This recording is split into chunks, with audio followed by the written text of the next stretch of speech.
Subscribe to our YouTube channel and press the bell icon to get the latest updates. Kanpur का बिकरू गांव, जहां जैसे ही सूरज डूबता है लोग जल्दी जल्दी अपने घर को लौटने लगते हैं और घरों के दरवाजे बंद कर लेते हैं। ये दास्तां उत्तर प्रदेश के उस गांव की है जिसने हाल के दिनों में सबसे भयावह खून खराबा वाला मंजर देखा था।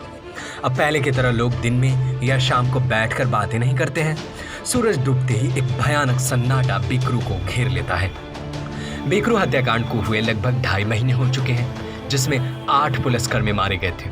बिकरू के लोग हालांकि पूरे विश्वास के साथ कहते हैं कि वे अब भी रात में गोलियों की आवाज सुनते हैं।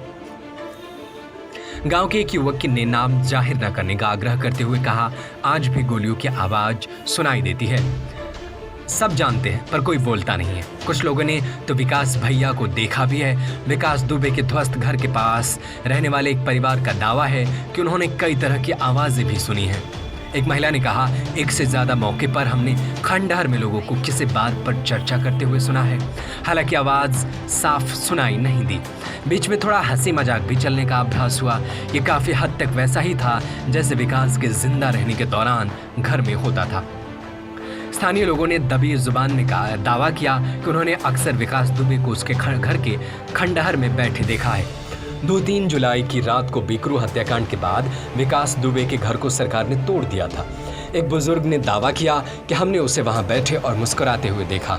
ये कुछ ऐसा ही है जैसे वो हमें कुछ बताने की कोशिश कर रहा है। हमें यकीन है कि वो अपनी मौत को बदला हो लेगा। हत्याकांड के बाद बिकरू गांव में 4 पुलिसकर्मी, 2 पुरुष और 2 महिलाएं तैनात हैं। उनमें से किसी ने भी रिकॉर्ड पर गोलियों की आवाज सुनने या विकास दुबे को देखने की बात नहीं स्वीकारी है।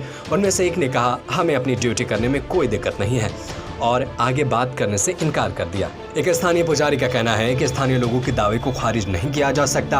उन्होंने कहा, ऐसे मामले में जहां अकाल मृत्यु हुई होती है ऐसी घटनाएं होती हैं।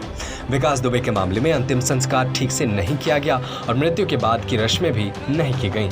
ऐसा ही उसके 5 साथियों के साथ हुआ जो मुठभेड़ में मारे गए थे। ग्रामीणों ने एक स्थानीय पुजारी से परेशान भटकती आत्माओं की तृप्ति के लिए पितृपक्ष की अवधि में विशेष पूजा कराने के लिए कहा, लेकिन पुजारी ने यह कहते हुए मना कर दिया कि वह पुलिस के रडार पर नहीं आना चाहते। एक ग्रामीण ने कहा कि हम नवरात्र के दौरान पूजा कराने की कोशिश करेंगे ताकि हत्याकांड और उसके बाद की मुठभेड़ में मारे गए सभी लोग पुलिसकर्मियों की आत्मा को शांति मिल सके।